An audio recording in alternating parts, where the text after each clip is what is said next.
by putting all the shapes right back to their correct spots. Let's go, Bennett.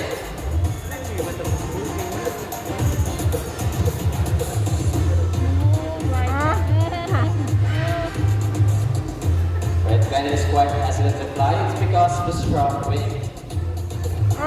Let's go, Bennett.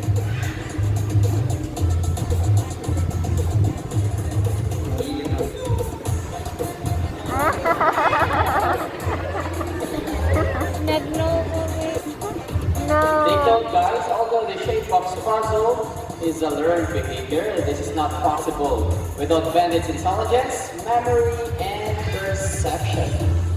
Let's go, Bennett. Go, Bennett! Yay! And then? Again, guys, parents have very good memories and they can remember even the smallest details.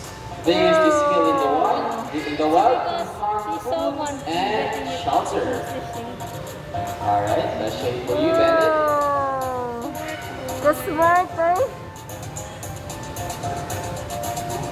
There you go, pretty intelligent, right? All applause for Greenwing Macaw, Bennett.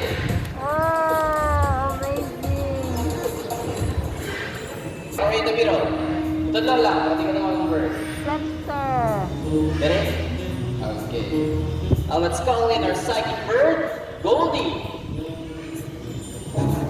Alright guys, do you think that Goldie has the ability to find the hidden object? If it's a yes, the figure say, you can do it, Goldie.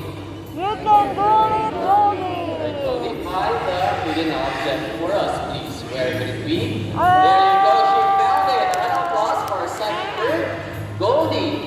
Psychic, huh?